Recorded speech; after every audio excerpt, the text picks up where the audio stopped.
Kami percaya Tuhan ada di tengah-tengah kami.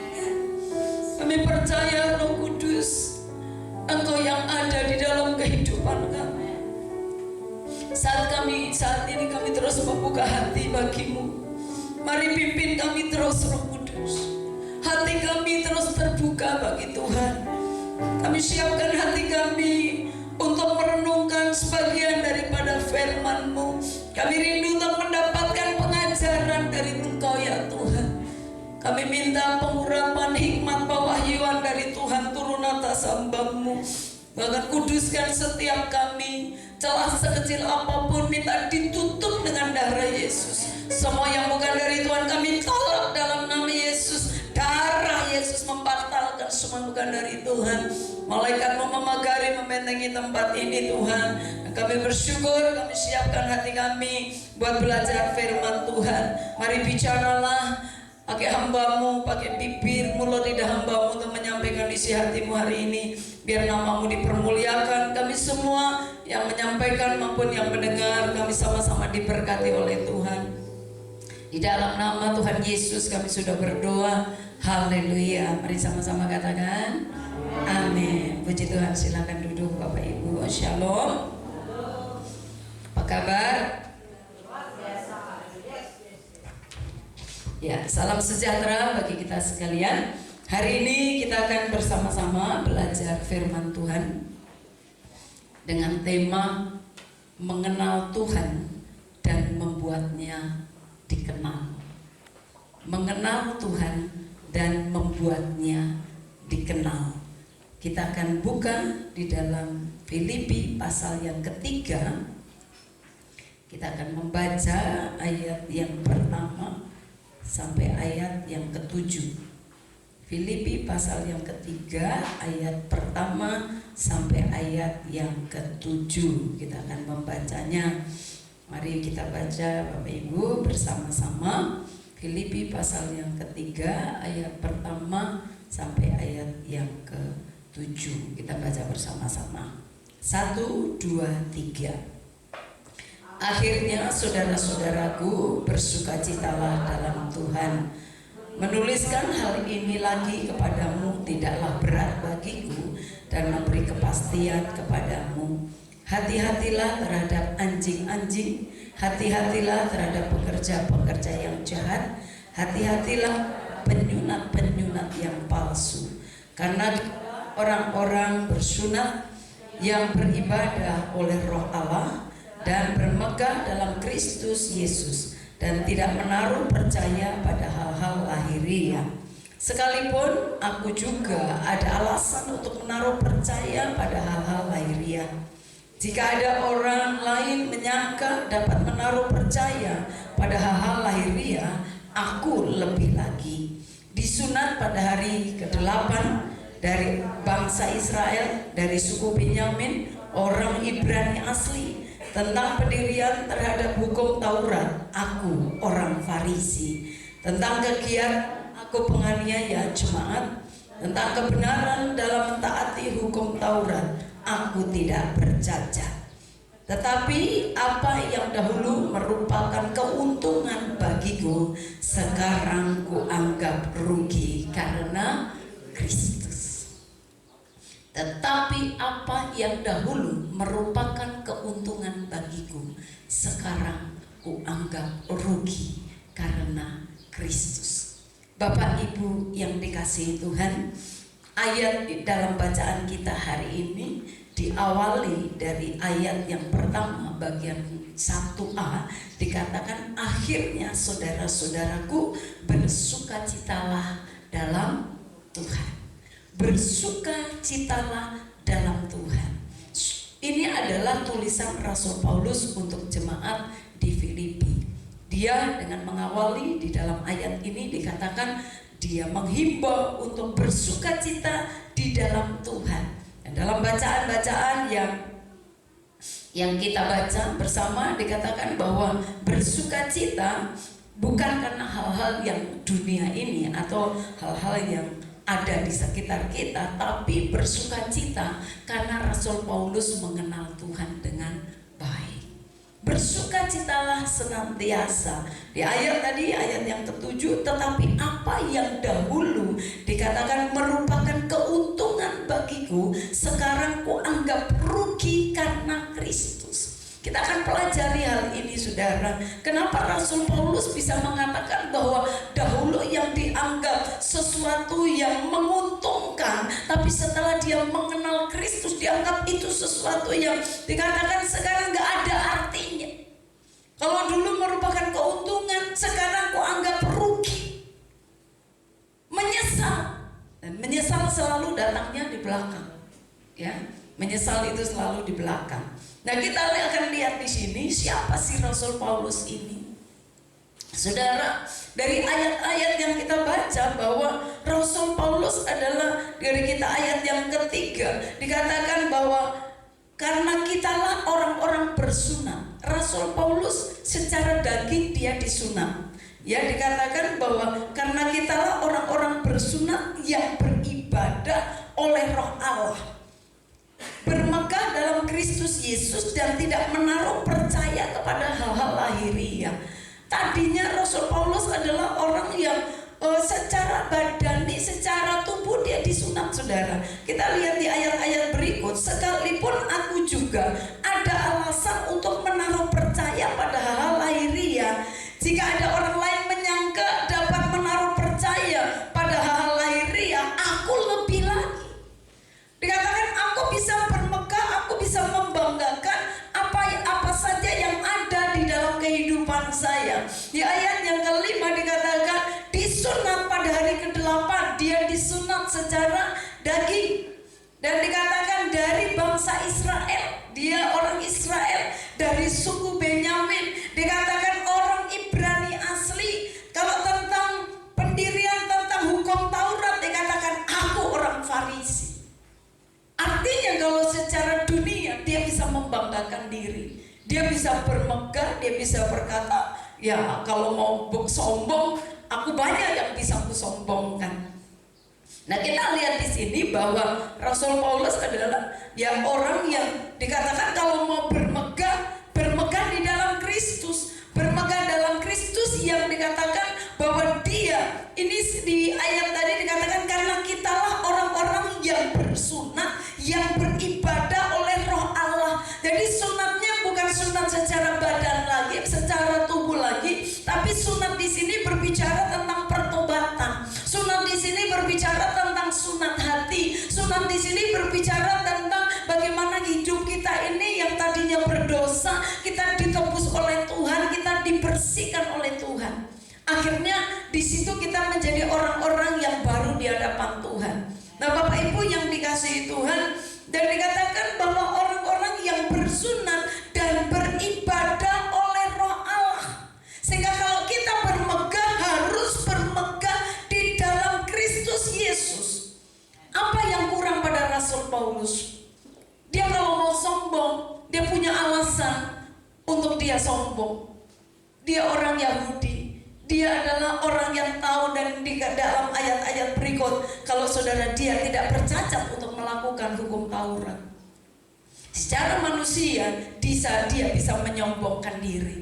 Tetapi apa yang dilakukan, dikatakan bahwa semuanya tadinya yang kuanggap itu satu keuntungan, kuanggap itu sekarang menjadi satu yang rugi karena dia mengenal Kristus. Ada satu penyesalan, kenapa kok aku gak kenal Kristus dari dulu? Ternyata kalau udah di dalam Kristus semuanya sepertinya sia-sia. Bapak Ibu yang dikasihi Tuhan, bermegahlah di dalam Kristus, yang dia telah lahir menjadi manusia. Dia telah bangkit dari antara orang mati, dan saat ini yang ada bersama-sama dengan kita adalah Roh Kudusnya yang ada dan memimpin kita. Bapak Ibu yang dikasihi Tuhan, kita lihat di sini bahwa kita bisa bersyukur karena Allah berkenan menyatakan dirinya kepada kita dengan begitu besar kasihnya dalam kehidupan kita. Kalau kita ada hingga saat ini, saudara bisa mengenal Tuhan. Saudara, bukan kita yang memilih Tuhan, tapi Tuhan yang memilih kita. Amin. Tuhan yang memilih saudara dan saya. Kita bukan saja mendengar siapa itu nama Yesus. Ada begitu banyak orang yang cuma mendengar nama Yesus, tapi kita adalah orang-orang pilihan Tuhan. Saudara dan saya, kita adalah orang-orang yang dipilih oleh Tuhan. Kita boleh mengenal Tuhan Yesus secara pribadi, bisa menerima dia menjadi Tuhan dan Juru Selamatnya secara pribadi. sesuatu yang luar biasa. Dan pengenalan itu membuat kita memiliki hubungan pribadi dengan Tuhan yang begitu luar biasa. Yang tadinya kita terpisah dari Tuhan, karena kita bisa mengenal Tuhan, kita bisa hidup di dalam Tuhan. Saudara, kita bisa memiliki hubungan yang dekat dengan Tuhan. Setiap saat saudara bisa datang sama Tuhan, tidak tergantung dari keadaan, kondisi, tempat, dan situasi. Kita setiap saat bisa datang kepada Tuhan, bisa memanggil Dia ya Aba, ya Bapa. Amin. Kita bisa memanggil Dia ya Aba, ya Bapa. Saudara, di dalam Matius 28 ayat yang ke-20b, saudara, di situ tentang amanat agung, dan Tuhan berkata begini, dan ketahuilah aku menyertai kamu senantiasa sampai kepada akhir zaman. Saudara, Tuhan yang saudara kenal dan saya kenal, Tuhan yang ada di dalam kehidupan kita ini, Dia berjanji bahwa Dia akan menyertai kita sampai akhir zaman, saudara. Amin. Tuhan menyertai kita sampai akhir zaman. Jadi janji Tuhan dalam penyertaan terhadap kita bukan setengah-setengah, bukan hanya sampai usia kita berapa, tapi sampai akhir zaman. Artinya sampai Tuhan datang yang kedua kali, sampai dunia ini nggak ada, Tuhan akan tetap menyertai kita. Itulah hebatnya Tuhan kita. Tuhan kita adalah Tuhan yang luar biasa. Oleh sebab itu Rasul Paulus berkata begini, aku sekarang bahwa bisa mengenal Tuhan yang begitu luar biasa itu merupakan satu keuntungan. Ya, saudara merasa bahwa kenal Tuhan itu satu keuntungan. Ada orang-orang yang berpikir, tapi kok ikut Tuhan kok banyak masalah dan lain sebagainya. Tapi Rasul Paulus berkata bahwa aku mengenal Tuhan itu merupakan satu keuntungan. Ya, tadinya Rasul Paulus tadi di dalam ayat-ayat yang tadi dikatakan bahwa dia secara hukum Taurat dia melakukan semuanya. Saudara bisa lihat di situ di ayat yang ke-6, ya. Lihat di ayat yang ke-6. Dari ayat yang ke-5, disunat pada hari ke-8 dari bangsa Israel, dari suku Benyamin, orang Ibrani asli. Tentang pendirian terhadap hukum Taurat, aku orang Farisi. Ya, saudara tahu orang Farisi bagaimana. Ayat yang ke-6 dikatakan tentang kegiatan, ya, tentang aktivitasnya. Ya, ini saudara, aktivitas dari Saulus dulu yang akhirnya menjadi Rasul Paulus, dikatakan tentang kegiatan aku penganiaya jemaat. Jadi Rasul Paulus dulu adalah penganiaya jemaat.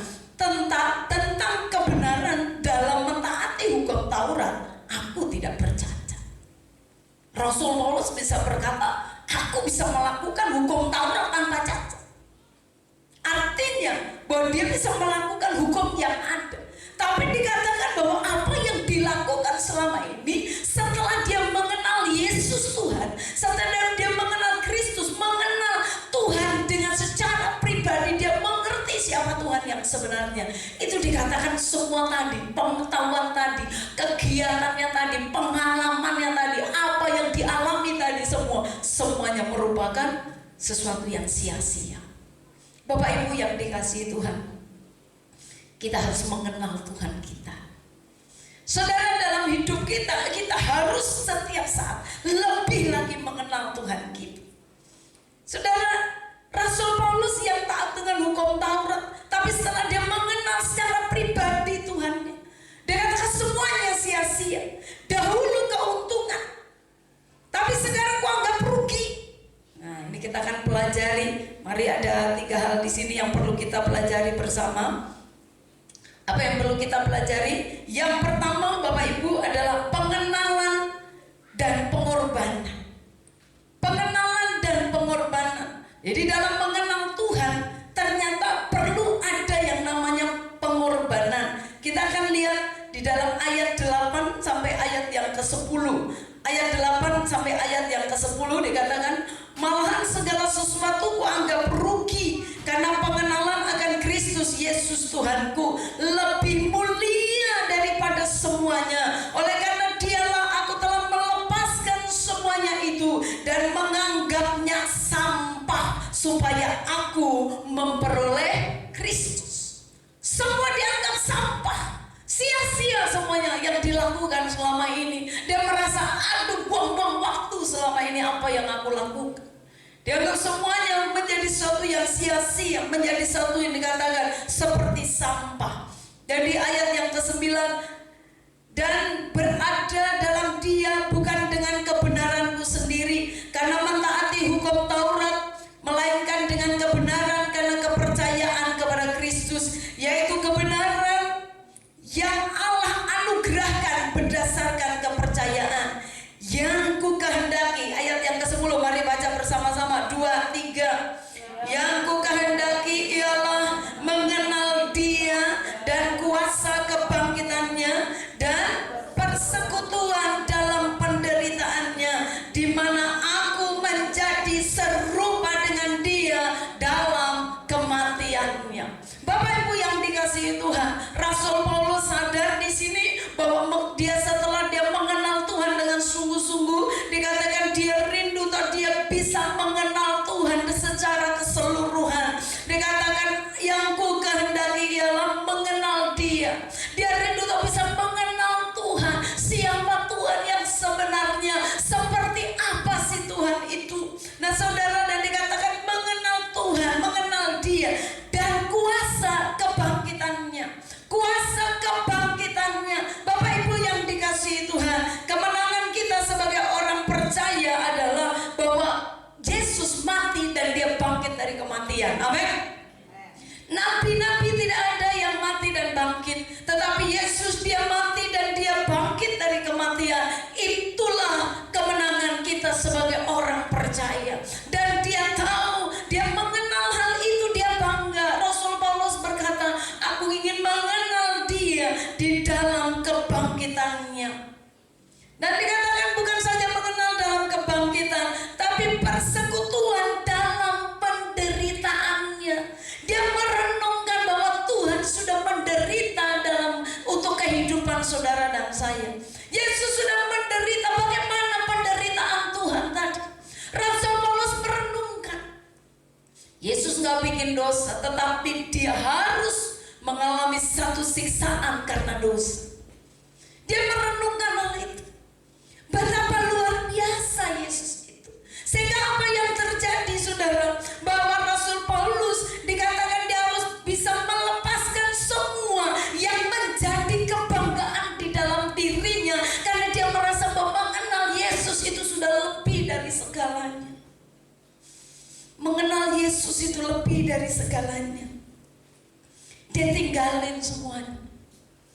Dan bukan hanya itu saudara, Rasul Paulus dia tahu dia akan disiksa. Rasul Paulus dia tahu dia harus masuk penjara. Oleh sebab itu dia mengenal Tuhan dan dia tahu pengorbanan Tuhan. Oleh sebab itu pada saat dia harus mengalami penderitaan, saudara, apa yang terjadi? Dia tidak menyalahkan apapun. Dia menerima akan hal itu. Kenapa? Karena dia tahu bahwa Yesus sudah lebih menderita dari apa yang dia alami. Karena memberitakan Injil, Rasul Paulus harus mengalami penderitaan. Tapi dia tidak menyesal. Karena bagi dia itu merupakan suatu pengenalan dia akan Tuhan. Dia lebih mengenal lagi. Tapi apa yang terjadi dalam penderitaan tadi? Tuhan tetap menolong dia. Semakin dia mengenal, semakin dia tahu siapa Tuhan yang dia layani. Di dalam penjara pun dia lihat mujizat Tuhan. Di dalam setiap pelayanannya Tuhan menyertai dia. Sekalipun begitu banyak tantangan, rintangan yang harus dialami, tapi Rasul Paulus melihat bahwa ada penyertaan Tuhan, ada pembelaan Tuhan. Bapak Ibu yang dikasihi Tuhan, kalau engkau mengenal Tuhan dengan sungguh, jangan cuma engkau mengenal bahwa kalau mengikut Tuhan aku pasti diberkati. No, mengikut Tuhan juga kita harus memikul salib. Memikul Tuhan juga harus seimbang. Saudara pasti diberkati. Kenapa? Karena kita adalah ahli warisnya Tuhan. Kita adalah ahli warisnya. Tapi saudara juga harus ingat bahwa Rasul Paulus sudah mengingatkan bahwa ada yang namanya pengenalan akan Tuhan itu merupakan ada yang disebut dengan pengorbanan. Ngikut Tuhan harus ada pengorbanan. Kalau kita nggak mau berkorban buat Tuhan, saudara, kita bukan siapa-siapa. Rasul Paulus dia berkata, aku mengenal Tuhan dan dia bagaimana Tuhan sudah berkorban dalam kehidupan, bagaimana Tuhan sudah mengorbankan dirinya bagi saudara dan saya. Sehingga kalau cuma sedikit engkau harus berkorban waktu, engkau harus berkorban, mungkin engkau harus mengorbankan sesuatu dalam hidupmu, saudara belum ada apa-apanya. Rasul Paulus dia harus menderita untuk dia mengikut Tuhan. Tapi dia berkata, dia bangga dengan hal itu. Dia semakin mengenal Tuhannya. Bapak Ibu yang dikasihi Tuhan, harusnya dalam setiap sisi kehidupan kita, dalam setiap tantangan, setiap persoalan, setiap pencobaan yang terjadi, saudara izinkan Tuhan terus bekerja dalam hidupmu. Sebenarnya kalau engkau izinkan Tuhan yang memimpin hidupmu, apapun yang terjadi, engkau akan semakin mengenal Tuhan. Engkau akan semakin tahu siapa Tuhan, dengan apa yang terjadi, apa rencana Tuhan di dalamnya. Dan percayalah, pada saat engkau menyerahkan semuanya buat Tuhan, engkau akan lihat pertolongan dan pembelaan Tuhan. Pertolongan Tuhan itu gak pernah terlambat. Kita yang seringkali memperlambat rencana Tuhan dalam hidup kita. Kita yang seringkali belok dari jalannya Tuhan. Bapak Ibu yang dikasihi Tuhan, ayat yang ke-10 kita lihat, yang ku kehendaki ialah mengenal Dia dan kuasa kebangkitannya dan persekutuan dalam penderitaannya, di mana dikatakan, di mana aku menjadi serupa dengan Dia dalam kematiannya. Rasul Paulus berkata bahwa dia rindu untuk bisa mengenal dalam persekutuan dengan Tuhan dalam segala keadaan yang dialami, saudara. Dia mengalami satu pengalaman yang lebih lagi dengan Tuhan. Dia lebih lihat lagi bagaimana Tuhan itu menyertai, pertolongan Tuhan tadi, saudara. Dia lebih mengenal lagi, lebih dalam lagi, lebih dalam lagi, lebih dalam lagi. Ini yang harus kita teladani dalam hidup kita, apapun kondisi dan persoalan kita. Mari kita teladani Rasul Paulus, bahwa di dalamnya Tuhan terus bekerja, di dalamnya Tuhan terus menyatakan kuasanya, sehingga saudara dan saya pasti keluar sebagai pemenang. Amin. Kita pasti keluar sebagai pemenang. Dikatakan harus menjadi serupa dengan Tuhan dalam kematiannya. Artinya dia gak takut dalam menjalani hidup ini. Bapak Ibu, gak perlu takut kalau kita tahu siapa Tuhan kita. Kita gak perlu takut, kita tahu siapa Tuhan yang dalam hidup kita. Kita gak perlu takut siapa Tuhan yang ada, yang menjadi juru selamat kita. Tuhan itu adalah Tuhan yang hidup. Dia mampu melakukan segala perkara. Dia Allah yang luar biasa, yang berfirman, dan dia pasti menggenapi setiap janji firman-Nya. Amin. Dia berfirman, pasti dia genapi. Rasul Paulus berkata dia bangga, dia bisa mengenal Tuhan, tapi juga pengorbanan Tuhan.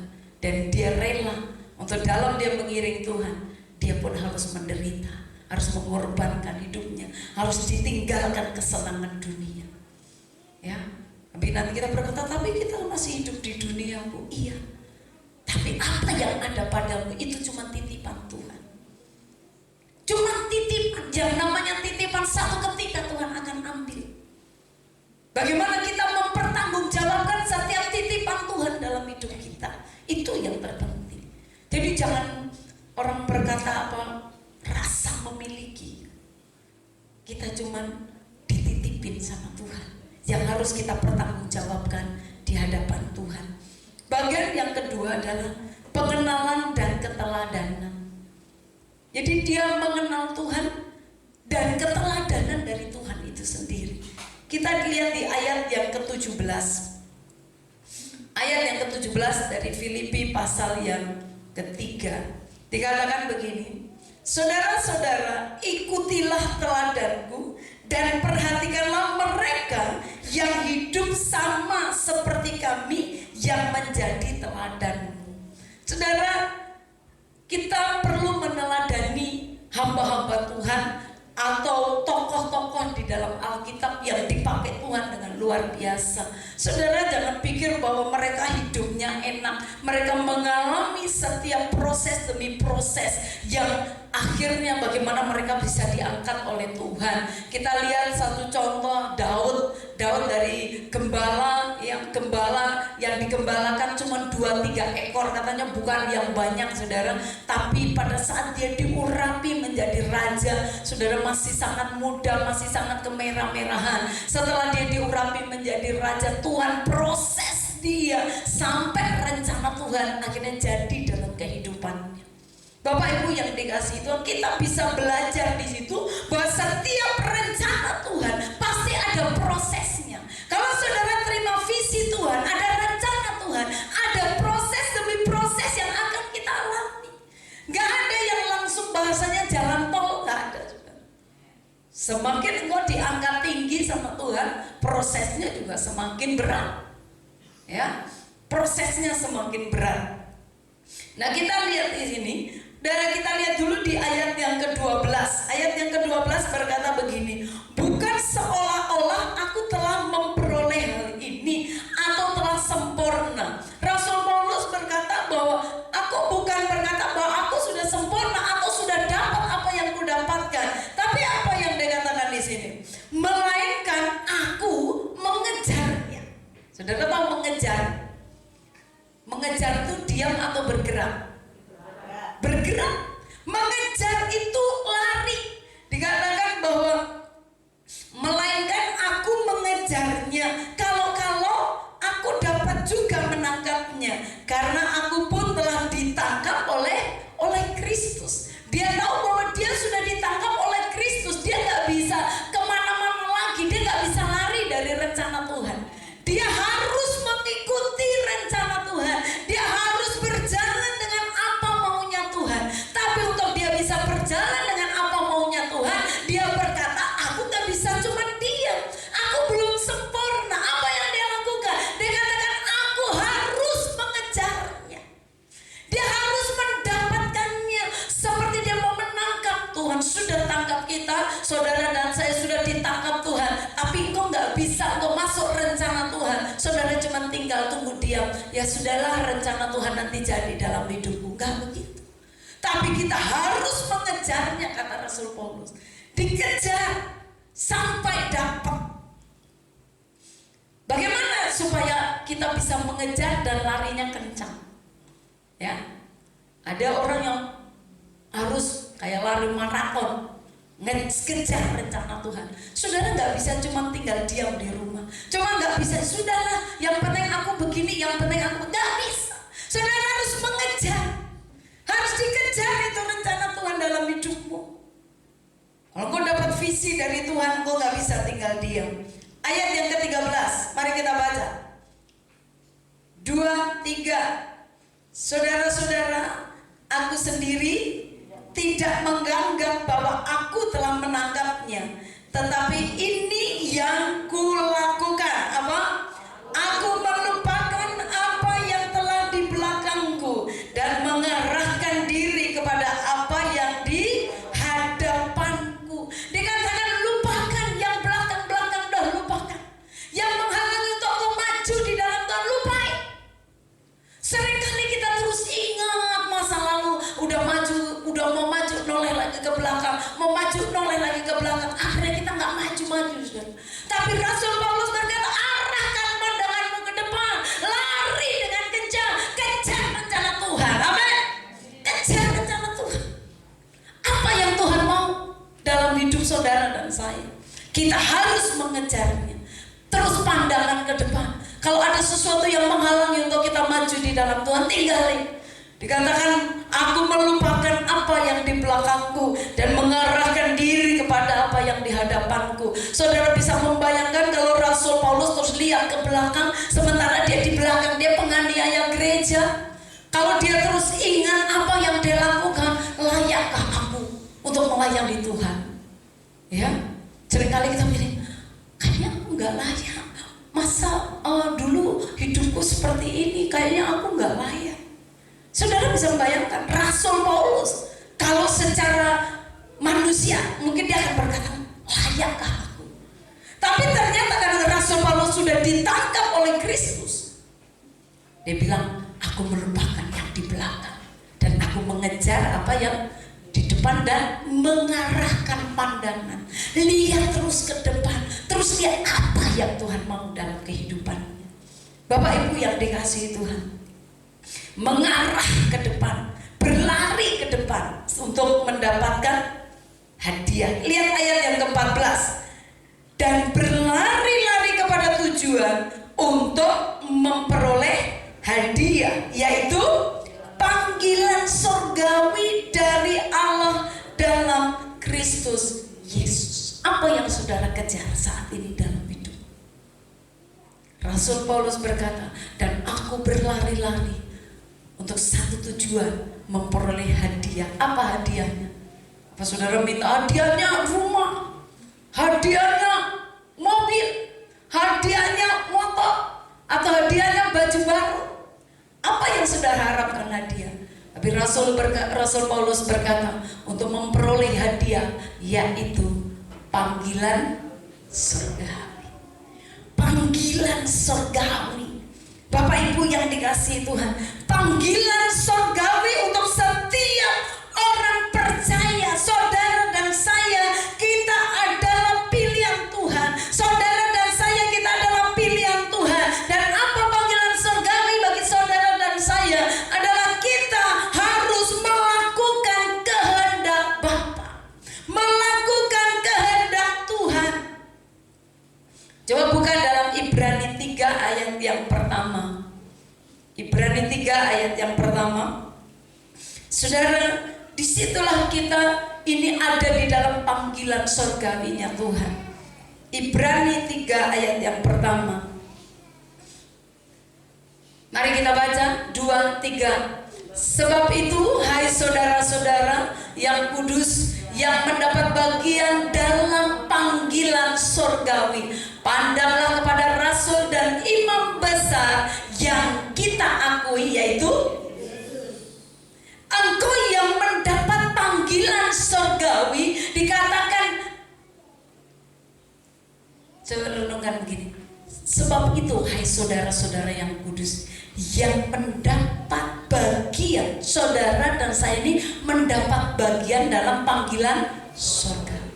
Kita ini sudah dipanggil Tuhan. Saudara dan saya ini, kita ini mendapat panggilan surgawi. Dikatakan, pandanglah rasul dan imam besar kita, yaitu Yesus. Kita memandang dia. Dia adalah imam kita, dia adalah penolong kita, dia segalanya. Pandang dia. Apa rencananya dalam hidup saudara dan saya? Rencana Tuhan itulah yang harus kita kejar. Maunya Tuhan tadi yang harus kita kejar. Saudara, dalam amanat agung dan Matius pasal yang ke-28, bahwa Tuhan berkata kita harus menjadi saksi Tuhan. Kita harus menjadi saksi Tuhan, ya. Kita harus menjadi alatnya Tuhan. Sifat-sifat adikodratinya Tuhan harus ada dalam hidup kita. Sifat-sifatnya Tuhan harus ada dalam kehidupan saudara dan saya. Tuhan mau kita terus dalam proses hidup kita. Setiap hari kita disempurnakan. Hidup terus di dalam kesucian, hidup terus di dalam penyerahan kepada Tuhan. Saat itu saudara alami dan saudara lakukan, engkau akan terus diproses untuk menjadi serupa dan segambar dengan Tuhan. Sekalipun mengalami, kadang-kadang jatuh bangun, ya, kadang-kadang kita jatuh bangun dalam menjalani kehidupan itu. Tapi percayalah saudara, bagian yang ketiga adalah pengenalan akan belas kasihan Tuhan. Jadi kita mengenal dia, bagaimana Tuhan itu memiliki belas kasihan. Pada saat saudara mengalami kelemahan, kita jatuh bangun, Allah penuh dengan belas kasihan. Salah kalau kau datang sama Tuhan, belas kasihan Tuhan akan turun dalam hidupmu. Saudara, kita lihat bagaimana Tuhan melakukan mujizat demi mujizat dalam kehidupan di dalam Alkitab, bahwa semua digerakkan karena belas kasihan. Karena belas kasihan Tuhan digerakkan. Saudara, kita ini tadinya berseteru dengan Tuhan. Seteru artinya kita tadinya musuhan dengan Tuhan. Harusnya kita binasa, tapi kita sudah diberikan keselamatan kita lihat bahwa kita ini adalah warga-warga kerajaan Allah. Kita lihat di ayat yang ke-18. Ayat yang ke-18, mari kita baca. Karena seperti yang telah kerap kali kukatakan kepadamu, dan yang kunyatakan pula sekarang sambil menangis, katanya, banyak orang yang hidup sebagai seteru salib Kristus. Banyak orang yang menolak atau nggak mau percaya bahwa Yesus pernah mati di kayu salib dan dia bangkit dari kematian. Ya, kita tahu hal itu. Banyak berseteru, artinya dia nggak menerima akan hal itu, kebenaran hal itu. Ya, saudara lihat. Dan ayat yang ke-19, kesudahan mereka ialah apa? Kesudahan mereka, ayat ke-19, kesudahan mereka ialah, coba baca dengan kuat, ayat 19, kesudahan mereka ialah kebinasaan. Tuhan mereka ialah perut mereka, kemuliaan mereka ialah aib mereka, pikiran mereka semata-mata tertuju pada perkara duniawi. Nah ini saudara ya, jadi orang-orang yang berseteru dengan Tuhan. Karena Rasul Paulus berkata, dikatakan bahwa ya mereka berseteru dengan salib, mereka menolak tentang Kristus, menolak tentang salib Kristus, menolak bahwa Yesus pernah mati di atas kayu salib dan dia mati dibangkitkan pada hari yang ketiga. Orang nggak percaya, nggak apa-apa saudara, tapi saudara lihat ayat firman Tuhan berkata, orang-orang yang tidak percaya ini kesudahan mereka ialah kebinasaan. Tapi di ayat yang ke-20, mari ayat yang ke-20 kita baca bersama-sama. 2, 3. Karena kewargaan kita adalah di dalam sorga, dan dari situ juga kita menantikan Tuhan Yesus Kristus sebagai juru selamat. Warga kerajaan kita adalah warga kerajaan sorga. Amin. Saudara tahu nggak warga kerajaan surga? Amin. Warga kerajaan surga. Saudara, warga kerajaan surga artinya, terus pertanyaan gini, kalau saudara warga kerajaan surga, ngapain ada di Indonesia? Ngapain ada di muka bumi ini? Ngapain Tuhan capek-capek taruh saudara di kota Balikpapan ini? Sementara warga kita adalah warga kerajaan surga. Ayat ini dikatakan karena kewargaan kita adalah di dalam surga. Saudara, kita ini warga kerajaan surga. Nama kita sudah tercatat di sana. Amin. Warga kerajaan surga, nama kita sudah tercatat di sana. Saudara, ditaruh Tuhan di muka bumi ini, gak main-main Tuhan. Memangnya Tuhan kurang kerjaan kali saudara? Kita udah harusnya di warga kerajaan surga, tapi Tuhan taruh saudara dan saya di kota Balikpapan ini. Apa maunya Tuhan? Ini yang harus saudara dan saya tahu. Tuhan taruh di muka bumi ini, Tuhan punya rencana dan punya mau. Kita adalah utusan-utusan dari surga. Amin. Saudara dan saya, coba pandang kanan kirimu, kayak begitu tuh utusan dari surga. Coba lihat hidupmu, saya kayak gini nih ternyata warga kerajaan surga. Saya ini diutus dari surga. Saudara diutus dari surga, ada di kota Balikpapan ini, ada di bangsa Indonesia ini. Memangnya Tuhan kalau ngutus saudara terus gak ada tujuannya? Ada tujuan Tuhan. Tujuannya Tuhan apa saudara? Tujuan Tuhan bahwa pergi jadikan semua bangsa muridku. Tuhan mau saudara menjadi berkat. Apa yang harus kita kerjakan kalau kita sebagai utusan? Saya pernah menyampaikan firman Tuhan ini bahwa kita adalah utusan sama dengan duta besar, sama dengan kita ini adalah utusan-utusannya Tuhan. Kalau duta besar diutus ke satu negara, ada tujuannya di sana. Dia di sana, dia harus menjaga nama baik dari negara yang mengutus dia. Saudara dan saya, kita punya hak untuk kita menjaga nama baik surga. Apa yang ada di surga di sana adalah Tuhan sendiri. Tuhan mau saudara dan saya, kita ini menjadi alatnya Tuhan. Kalau saudara warga kerajaan surga, ngapain kita takut? Saudara, duta besar itu dilindungi oleh negaranya. Kita warga kerajaan surga, saudara yakin dilindungi karena kau warga surga. Amin. Kita ini warga surga. Saudara perhatikan, kita warga surga. Kalau engkau warga surga, engkau di muka bumi sama dengan duta besar. Dia dilindungi negaranya, di mana dia yang mengutus. Kita diutus dari surga, ada di muka bumi ini. Tuhan pasti menjaga kita. Makanya ada satu pujian berkata, tidak satu rambut pun, tidak sehelai rambut pun runtuh tanpa seizin Tuhan. Jadi apa yang kau takutkan? Kalau satu rambut aja runtuh, kalau nggak diizinkan Tuhan, nggak bakal terjadi. Kemudian saudara, kita dilindungi oleh Tuhan. Jadi kita nggak perlu takut kalau engkau, apalagi kalau engkau memikirkan yang ada di dalam pikirannya Tuhan. Saudara, pikirkan yang di pikiran Tuhan itu supaya jiwa-jiwa ini diselamatkan. Kalau saudara dan saya, kita terus berpikir, apa yang bisa kuberikan buat Tuhan ya? Apa yang bisa menyenangkan hati Tuhan ya? Kalau engkau melayani, bagaimana supaya pelayananku menyenangkan hati Tuhan ya? Bagaimana kalau aku membawa jiwa, aku bersaksi, bagaimana supaya jiwa ini bisa datang sama Tuhan dan surga bersorak-sorai. Bapak Ibu yang dikasihi Tuhan, kalau apa yang kau lakukan, yang kau pikirkan itu fokus tentang surga, engkau berpikir tentang bagaimana menyenangkan Bapa kita di surga. Masa Tuhan gak memikirkan saudara? Masa Tuhan gak perhatikan kita? Masa Tuhan gak tahu keadaan kita? Jadi kita pengenalan, dan kenapa Tuhan itu punya belas kasihan. Tuhan belas kasihan dalam hidup kita, apalagi kalau kita fokus mikirin di sana. Bukan berarti saudara gak bekerja, bukan berarti saudara gak melakukan aktivitas. Tapi firman Tuhan berkata, apapun yang dijumpai tanganmu, lakukan seperti untuk Tuhan. Lakukan seperti untuk Tuhan. Pikirkan terus, aku yang kulakukan ini gimana supaya menyenangkan hati Tuhan. Engkau bekerja, engkau berkata gimana, aku harus tetap jujur supaya Tuhan dimuliakan. Aku melayani, bagaimana aku melayani sungguh-sungguh supaya dengan pelayananku nama Tuhan dipermuliakan.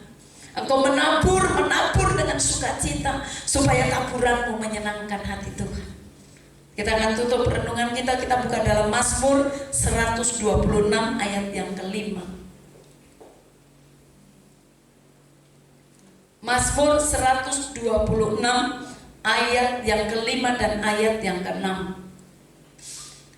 Demikian bunyi firman Tuhan, Mazmur 126 ayat 5 dan ayat yang ke-6.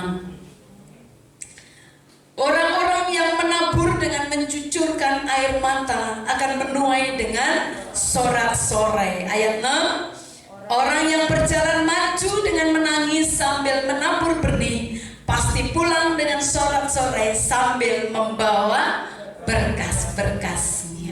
Saudara, maju di dalam Tuhan, engkau mengenal Tuhan. Tuhan itu begitu luar biasa. Kalaupun engkau harus berjalan, dikatakan orang-orang yang menabur dengan mencucurkan air mata. Artinya apa yang kau lakukan, engkau harus menangis. Gak apa-apa kalau harus mengalami kesulitan, gak apa-apa kalau engkau harus mengalami ini. Itu yang dialami oleh Rasul Paulus. Dia harus dipenjara, dia dianiaya, tetapi dia tidak menyalahkan Tuhan. Dan kenapa? Dia justru semakin hari dia semakin mengenal Tuhan, dia semakin hari dia semakin tahu siapa Tuhan yang ada dalam hidupnya. Itu yang harus terjadi. Engkau semakin hari harus semakin mengenal Tuhan. Dikatakan kalaupun kau harus menabur dengan mencucurkan air mata, firman Tuhan berkata kau pasti akan menuai dengan sorak-sorai. Kemenangan, saudara. Orang yang menang, yang bersorak di belakang itu lebih puas daripada yang bersorak duluan. Sekalipun mungkin saat ini engkau masih mencucurkan air mata karena pergumulan, percayalah, pada saat engkau mengalami satu kemenangan, sorakanmu yang paling besar. Amin.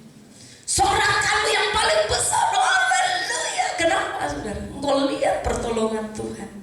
Orang yang berjalan maju, ada yang berjalan mundur kan? ada yang berjalan mundur. Tapi firman Tuhan berkata, orang yang berjalan maju dengan menangis sambil menabur benih. Jadi berjalan majunya nggak cuma jalan tok, tapi sambil menabur benih. Taburlah benih dalam hidupmu setiap saat. Engkau pasti akan menuai apa yang kau tabur. Taburlah benih kebaikan. Pasti pulang dengan sorak-sorai sambil membawa berkasnya. Engkau akan dipulihkan, engkau akan mengalami banyak hal dalam hidupmu. Engkau harus mengenal Tuhan dan engkau membuat Tuhan dikenal orang lain lewat kehidupan. Orang akan lihat Kristus ada dalam hidupmu.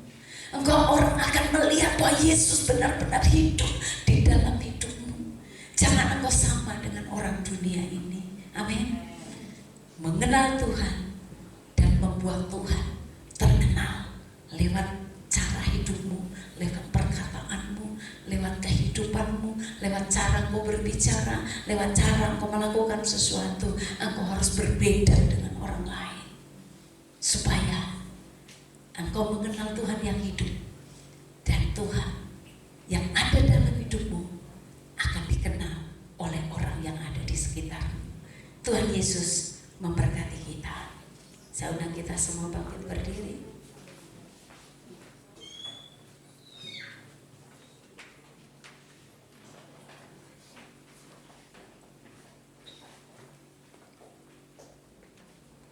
Kita mengangkat pujian. Dalam segala perkara Tuhan punya rencana. Amin. Tuhan punya rencana yang luar biasa dalam hidup kita. Sekalipun mungkin saudara sekarang belum mengerti, tapi firman Tuhan berkata, yang penting kau maju di dalam Tuhan. Terus pandang Tuhan ke depan. Engkau akan lihat, saudara, ada pertolongan demi pertolongan Tuhan terjadi.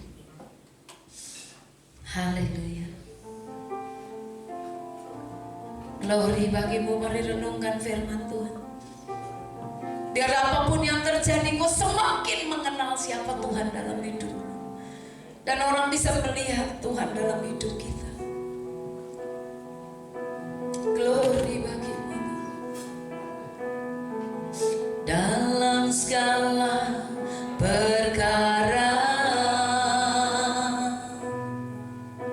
Tuhan punya rencana yang lebih besar dari semua.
saat ini.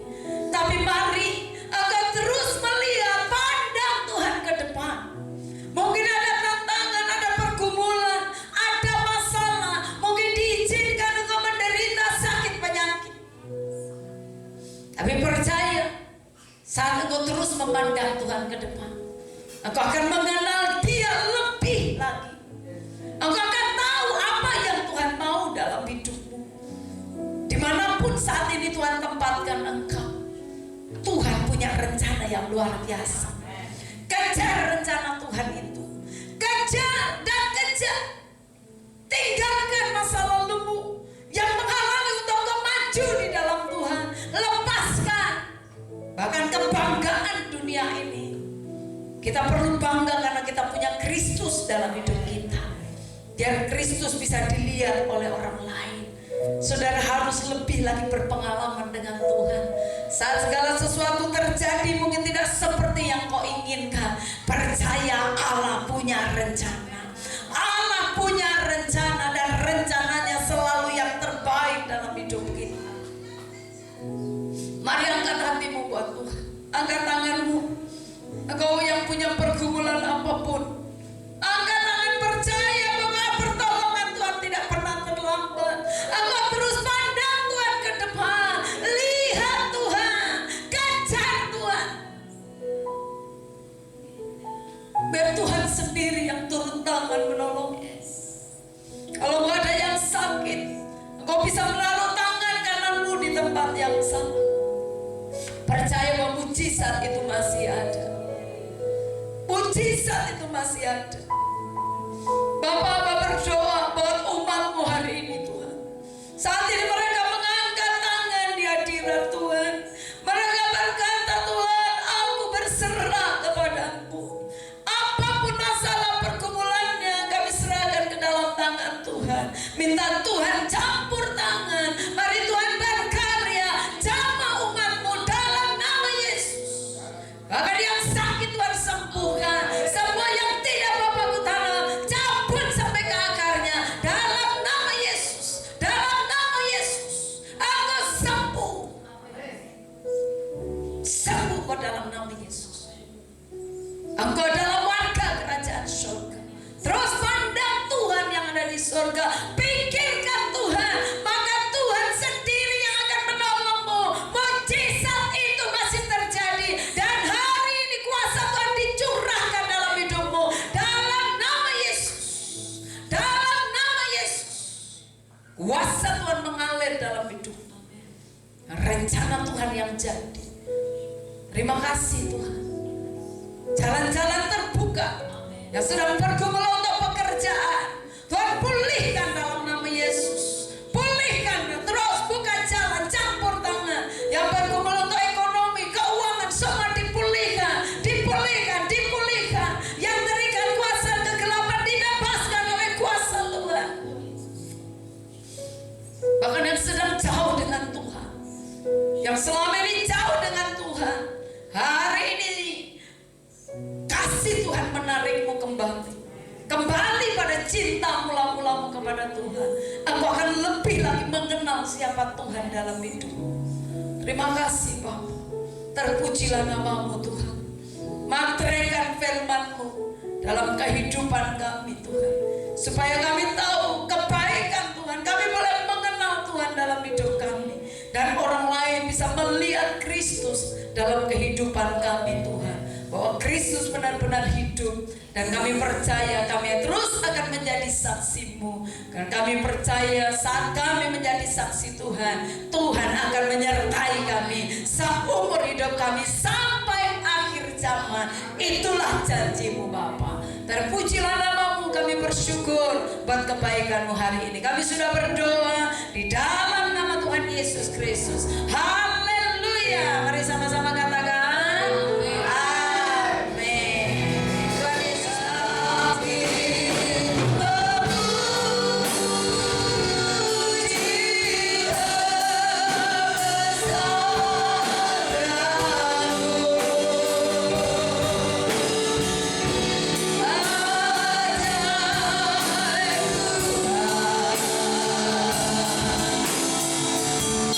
Allah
percaya semua kami sudah diberkati. Sebentar kami akan berpisah, kami akan kembali ke tempat kami masing-masing. Tutup bungkus kami dan kuasa darah-Mu, kami aman dalam hadirat Tuhan. Semua rencana yang bukan dari Tuhan, sakit, penyakit, celaka, maut, bahaya, kami tolak, kami batalkan di dalam nama Tuhan Yesus Kristus Tuhan. Biar yang terjadi rencana Allah, yaitu rencana damai sejahtera, bukan rancangan kecelakaan. Tuhan membawa kami naik menjadi kepala dan bukan ekor.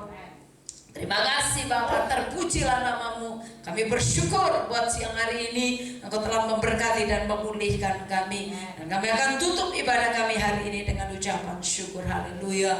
Mari jemaat-jemaat Tuhan yang dikasihi Tuhan, arahkan hati buat Tuhan. Angkat tanganmu, terimalah berkatnya. Kiranya berkat kasih, sukacita, damai sejahtera dari Allah Bapa kita di dalam anaknya Tuhan Yesus Kristus, dengan pimpinan, penyertaan, penghiburan, kuat kuasa dari Allah Roh Kudus akan terus menyertai kita dari saat ini sampai selama-lamanya. Tuhan memberkati keluar masukmu. Apapun yang kau lakukan Tuhan yang membuatnya berhasil, engkau diangkat menjadi kepala dan bukan ekor. Apa yang dijumpai tanganmu Tuhan memberkati. Tuhan memberkati keluargamu, memberkati masa depanmu, memberkati buah kandunganmu dalam nama Yesus. Dengan berkat Abraham, Ishak dan Israel akan mengikuti kita seumur hidup kita, dari saat ini sampai Tuhan Yesus Kristus datang yang kedua kali menjemput kita semuanya, gerejanya yang mengasihi Dia.